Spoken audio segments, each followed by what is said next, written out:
Es pilnībā izprotu cilvēkus, kuri satraucās par to. Es domāju, nezināmais vienmēr ir mazliet biedējošs, un arī radikalizācija dažādu ideju, nonākot sociālajos tīklos un internetā, mūsu latviešu šķeļ. Tas, kas šobrīd notiek, mēs vienkārši kliedzam. Mēs esam divās tādās nometnēs, ir tādi superhumānisti, jo gribas jau būt izpalīdzīgam un labam. Un tā otra puse, kas tomēr sargās, kas domā par to, bet tā taču mana valsts un man ir bērni un kas notiks. Un arī tas ir varbūt labi un pareizi. Bet tas, kas šobrīd ir, varbūt, manuprāt, personīgi nepareizi, ka mēs vienkārši kliedzam. Katrā ziņā nedrīkst nobīties no tā, jo mēs esam pietiekami stipri kā nācija visus šos pēdējos gadus. Cik mēs varam kultivēt šo? Tas man visvairāk nenormāli kaitina, ka mēs varam kultivēt to, ka mēs esam mazi, nevarīgi tautiņi, kaut kur Baltijas jūrā, ka mums visu laiku kaut ko vajag. Mēs īstenībā sēžam klubiņā, lielajā klubiņā mēs sēžam. Mums nav jāprasa vairāk nevienam.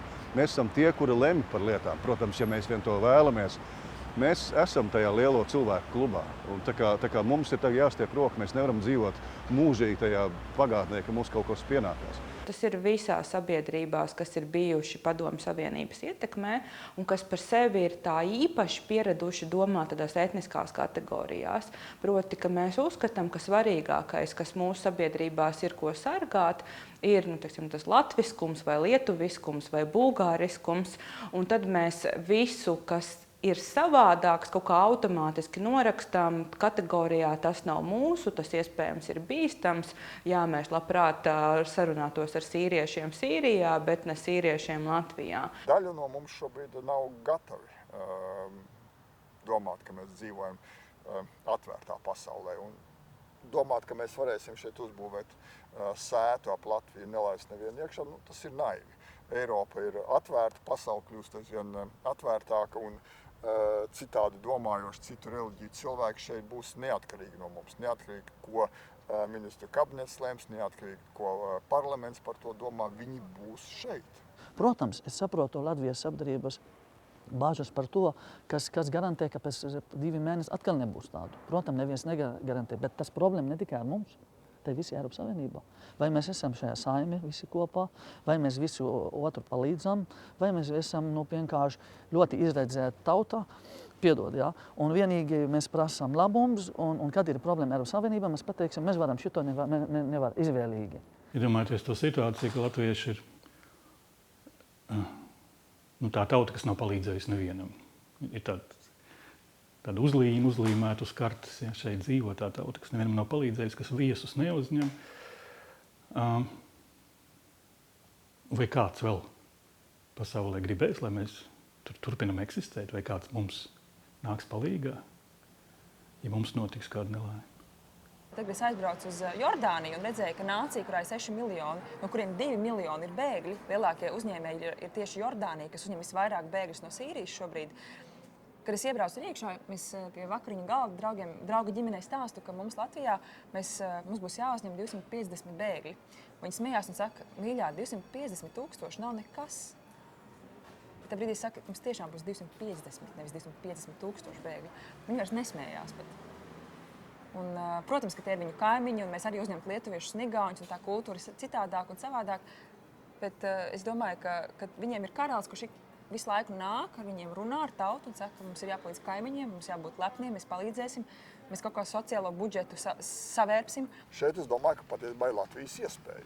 Eiropā vienkāršus un tādus ideāls modeļus, kā sadzīvot dažādām tautībām, cilvēkiem, kas iebrauc valstī, patiesībā nav. Mēs zinām, ka problēmas, kā es teicu, eksistē. Tad varbūt, ka Latvija kā neliela valsts, līdz ar to relatīvi dinamiska valsts, kur var izdarīt kaut ko daudz ātrāk, ko varbūt nevar izdarīt lielās valstis. Mēs varētu būt šis modelis un piemērs un izdarīt labāk kā citu. Mēs runājam patiesībā par ļoti nelielu cilvēku skaitu. Ja mēs runājam par dažiem simtiem līdz 1000 cilvēku, kas varētu iebraukt, tas ir smieklīgi maz, ticiet man. Šobrīd Latvijā katru gadu iebrauc ap, daži tūkstoši ārzemju studentu no visas pasaules, no ļoti dažādām valstīm. Vai mēs jūtam, ka mums būtu kaut kādas problēmas, no tā nav. Vienīgais, kā mēs integrēsim, nevis saliksim viņus visus vienā čupā kaut kur vai vienā pašvaldībā, bet tikai, ja mēs varēsim viņus integrēt ar mūsu ģimenēm. Latvijas ir patiešām, mana pieredze ir viesmīlīgs, bet tikai viņu vajag motivēt un viņam jājūt, ka viņam ir atbalsts uz to.